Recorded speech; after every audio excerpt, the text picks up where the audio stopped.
और आपको आर्टिकल 365 के बारे में याद रखना है। आर्टिकल 365 क्या कहता है कि अगर केंद्र द्वारा दिए गए दिशा निर्देशों के अनुसार संविधान के अनुरूप यदि कोई भी राज्य उनका पालन नहीं करता है तो ऐसी स्थिति में राष्ट्रपति शासन लगाया जाता है।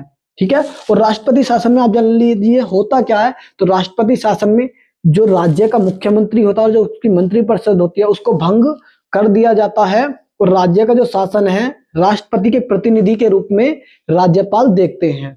ठीक है। और उस पर जो कानून है फिर संसद बनाती है। ये भी आपको याद रखना। ये होता है राष्ट्रपति शासन। पहली बार पंजाब में लगा 1951 में लगा 365 के तहत। तो ऐसा मान लीजिए कि अगर फॉलो नहीं करेंगे केंद्र सरकार के रूल एंड रेगुलेशन, ऐसी स्थिति में राष्ट्रपति शासन लगाया जाता है। ये कहाँ लिखा है? आर्टिकल 365 में लिखा है।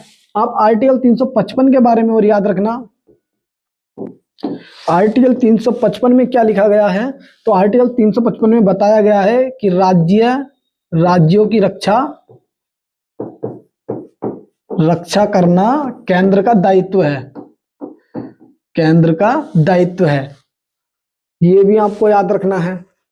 दूसरा, अगर आपसे पूछ ले राष्ट्रपति शासन आर्टिकल 356 के तहत लगता है।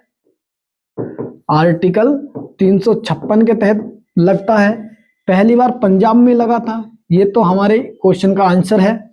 दूसरा पूछ ले सर्वाधिक बार यूपी में 10 बार और दूसरा मणिपुर में भी 10 बार लग चुका है। और सर्वाधिक लंबा समय पूछ ले जम्मू कश्मीर में सर्वाधिक समय तक राष्ट्रपति शासन रहा है। ये भी आपको याद रखना है। राष्ट्रपति शासन सर्वाधिक रहा है। भारत का नियंत्रक एवं महालेखा परीक्षक किसके प्रति उत्तरदायी होता है? राष्ट्रपति, प्रधानमंत्री, संसद या वित्त मंत्री? तो भारत का नियंत्रण एवं महालेखा परीक्षक संसद के प्रति उत्तरदायी होता है। ठीक है।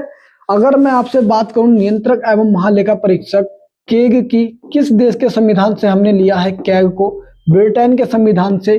और आपको कंफ्यूज बिल्कुल नहीं होना, ब्रिटेन के संविधान से ही हमने एजी यानी जो अटॉर्नी जनरल होता है उसका प्रावधान भी हमने ब्रिटेन के संविधान से ही लिया है। बात करें पहले controller and auditor general B Narahari Rao थे।